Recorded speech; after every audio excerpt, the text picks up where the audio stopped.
जितना बड़ा, जितना लाल, जितना चमकीला, उतना ही रसीला।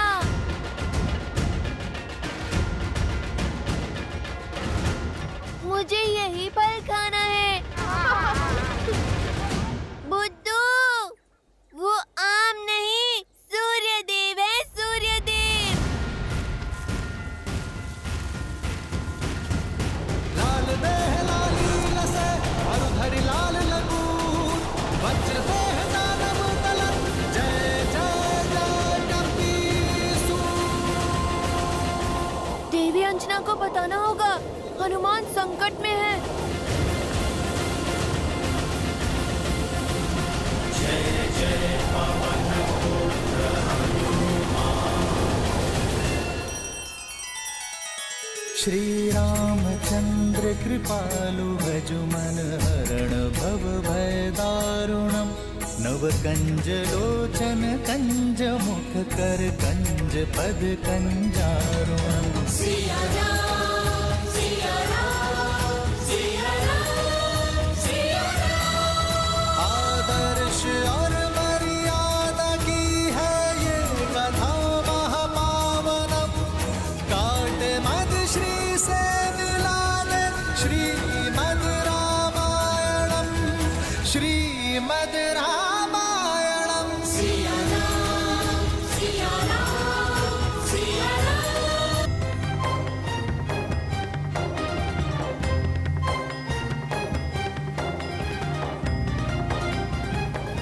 ऐसे क्या देख रहे हो आप लोग? सच में हनुमान जी, आप सूर्य को फल समझ के खाने दौड़े। बालपन में तो सभी भोले होते हैं ना। मैंने भी कर दी होगी ऐसी हट। मुझे नन्हा नन्हा आभास तो हो रहा है उस क्षण का, किंतु मुझे सब कुछ स्मरण नहीं है। आज तो बहुत अच्छे पुष्प मिल गए बाग में। इसकी तो बहुत अच्छी माला बनेगी, है ना? देवी अंजना, देवी अंजना। क्या हुआ पुत्र? मारुति। अब क्या कर दिया मेरी नटखट ने? किसको पूछ से उठाकर फेंक दिया? किसका फल छीन के खा गया? वो मारुति सूर्य को फल समझकर खाने के लिए उड़ गया।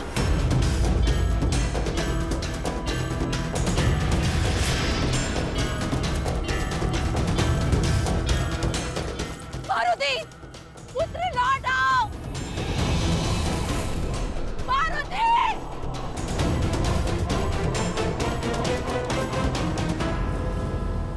उस दिन ग्रहण अमावस्या थी।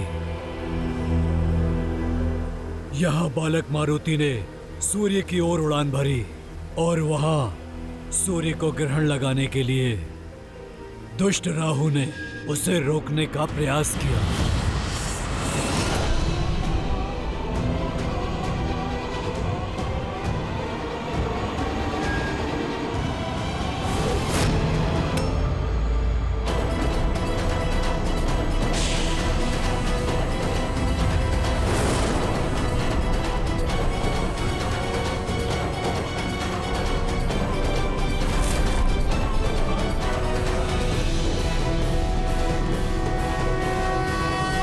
आज मैं इसे ही खाऊंगा।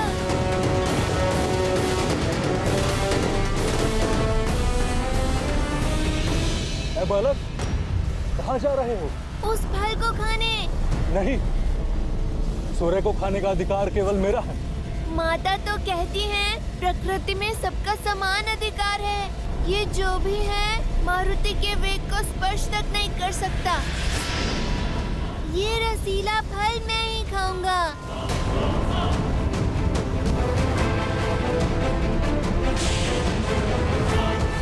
मूर्ख बालक, रुक जाओ।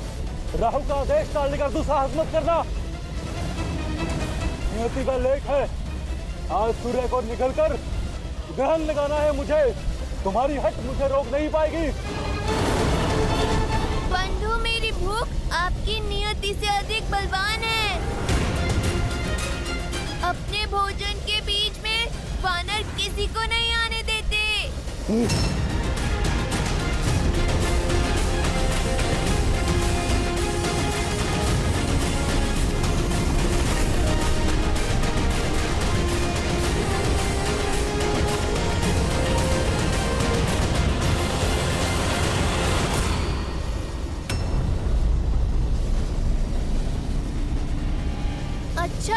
टांग खींचोगे?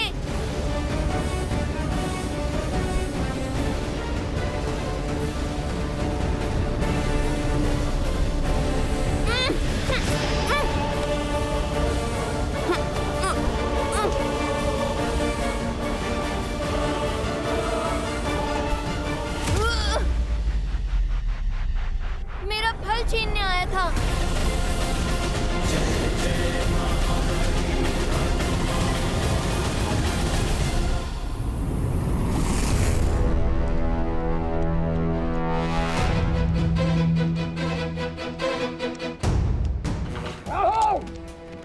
तुम्हारा इतना दुस्साहस तो मेरी अनुमति के बिना मेरी सभा में प्रवेश कर उसे भंग करने की उद्दंडता की तुमने। इंद्रदेव, आज एक असुर नहीं, एक ग्रह देवराज से रक्षा की विनती करने आया है। एक तुच्छ वानर बालक की हट ब्रह्मांड का संतुलन भ्रष्ट करने जा रही है। एक तुच्छ वानर बालक, कहीं तुम मेरे साथ वो बात तो नहीं कर रहे? सत्य कह रहा हूं देवराज, विलक्षण बल है उसमें, सूर्य को निगलने चला है। महाबली है वो, जिसने एक प्रहार में मुझे यहां पटक दिया। शिव का अंश है, इसलिए मौन नहीं बैठ सकते देवराज। अमृत मंथन के समय सूर्य को ग्रसित करने का अधिकार केवल मुझे दिया गया। आज सृष्टि का नियम टूटा तो देवराज की गरिमा भंग होगी।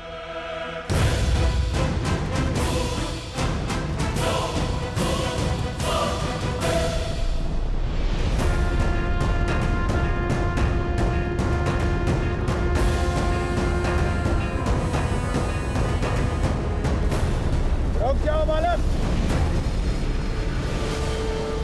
तुम्हारी ये चेष्टा सांसारिक संतुलन बिगाड़ रही है। कोई भूखा बालक फल खाएगा तो आपकी सृष्टि का संतुलन भला कैसे बिगड़ेगा? उद्दंडी बालक, तुम्हारा इतना दुस्साहस कि तुम देवताओं के राजा के साथ तर्क में तर्क कर रहे हो। आपसे पहले भी एक आया था, प्राण बचाकर भागा है। आप जाइए, मुझे अपना भोजन करने दीजिए।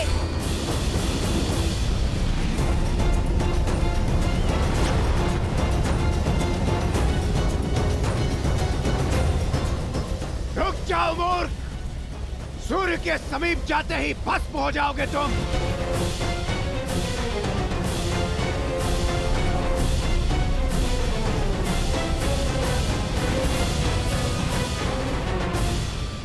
बहुत सी बाधाएं लांघकर मैं यहाँ तक पहुँचा हूँ। अब मैं पीछे नहीं हटूंगा, पर इतना बड़ा फल खाऊं कैसे?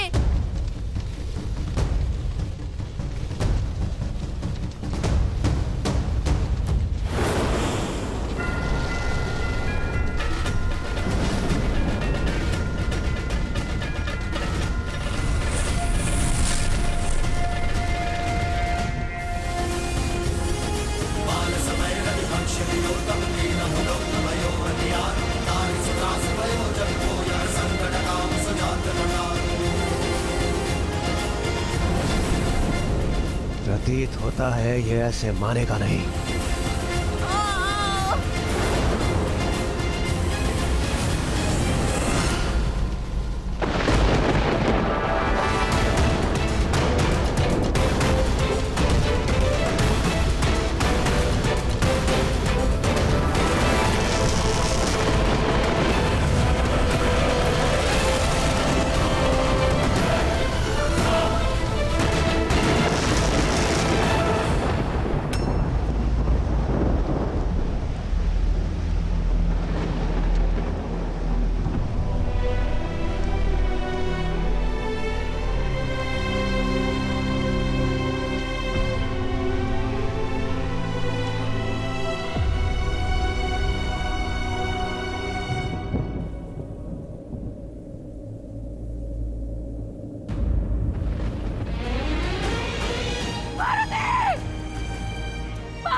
मेरा पुत्र, मेरा पुत्र, पुत्र, पार्वती,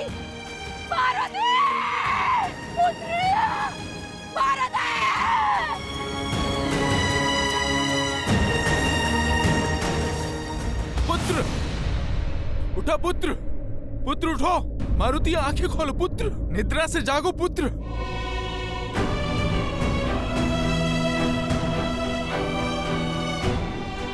मारुति आंखें खोलो।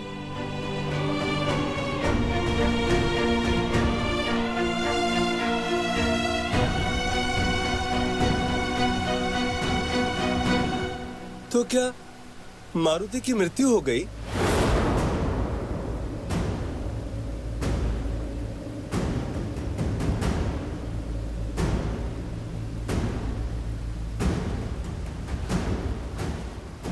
हाँ, क्योंकि वज्र को तो पवन देव भी नहीं सह सकते, तो पवन पुत्र कैसे सहता? मारुति वज्र का प्रहार नहीं सह पाया और वायुदेव इस सत्य को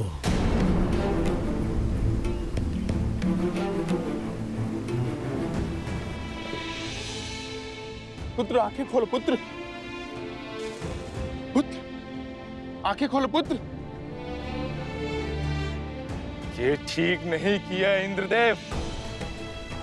एक बालक की अबोधता के लिए उसके प्राण ले लेना, उसका अंत कर देना, ना ये न्याय संगत है और ना ही नीति है। जिस संसार में एक अबोध बालक की बाल हट का दंड मृत्यु है, वो संसार पीड़ा पाने के ही योग्य है। अपने पुत्र के अन्याय का दंड मैं अवश्य दूंगा इस सृष्टि को। पीड़ा का बाण केवल तुम नहीं सहोगे पुत्र।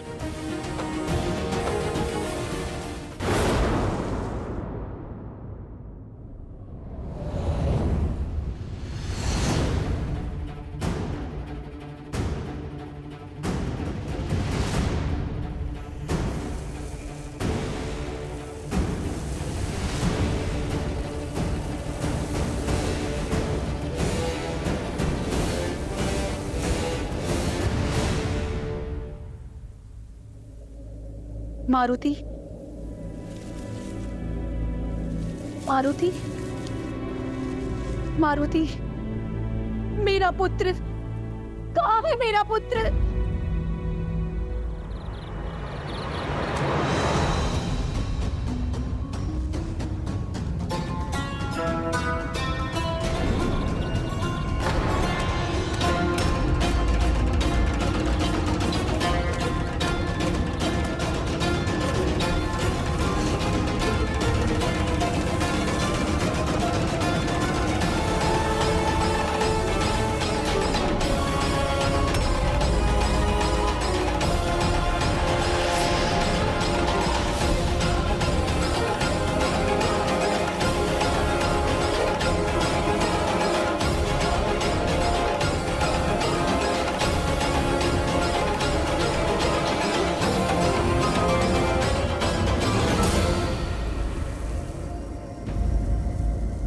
मेरी पीड़ा ने संसार के अनगिनत जीवों के प्राणों पर संकट ला दिया है, परंतु जब तक ये संकट समाप्त नहीं होता, मेरा मारुति पुनः श्वास नहीं लेता, तब तक मैं किसी को भी श्वास नहीं लेने दूंगा।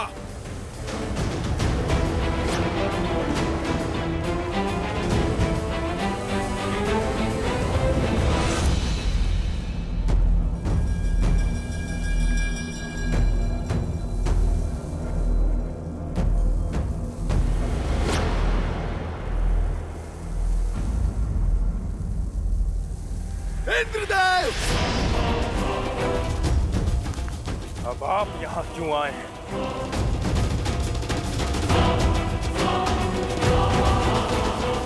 अपने क्रोध को नियंत्रित कीजिए वायुदेव, और ऐसा अनर्थ मत कीजिए।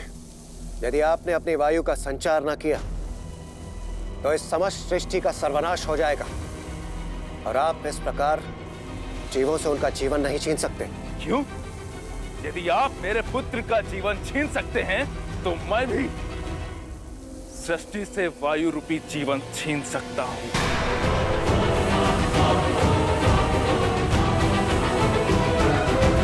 भाईदेव, समझने का प्रयास कीजिए। उस समय मेरे सम्मुख मारुति को रोकने के अतिरिक्त कोई और विकल्प शेष नहीं था। विकल्प तो मेरे पास भी नहीं है।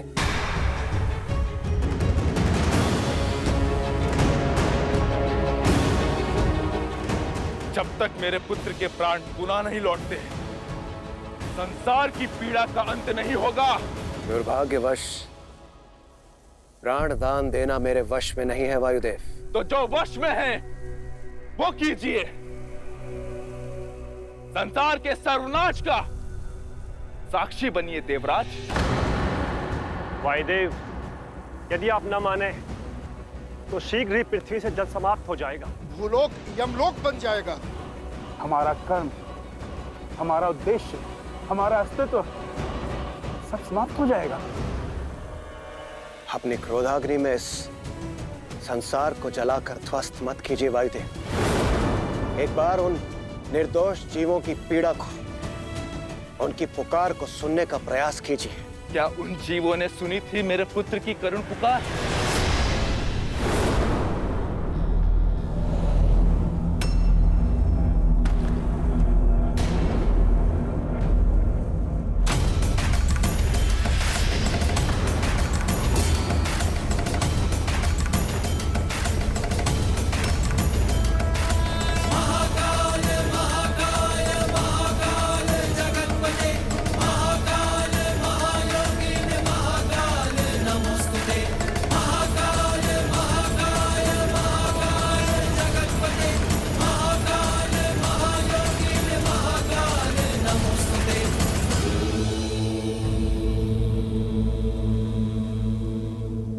प्रणाम महादेव।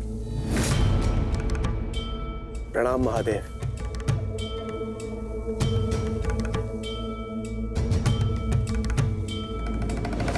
महादेव, अब आप ही वायुदेव को समझाइए। पुत्र शोक से पीड़ित एक पिता को कोई क्या समझा सकता है इंद्रदेव? और वैसे भी वायुदेव को उनका कर्तव्य स्मरण कराने से पूर्व क्या आपने स्वयं अपने धर्म को समझा? देवराज इंद्र का कर्तव्य निभाते निभाते आप स्वयं बड़े होने का धर्म भूल बैठे हैं। और क्या होता है बड़े होने का धर्म? अपने से छोटों की रक्षा करना। परंतु आपने नन्हे मारुति पर प्रहार कर अधर्म किया है देवराज इंद्र। शंभू शंभू शंभू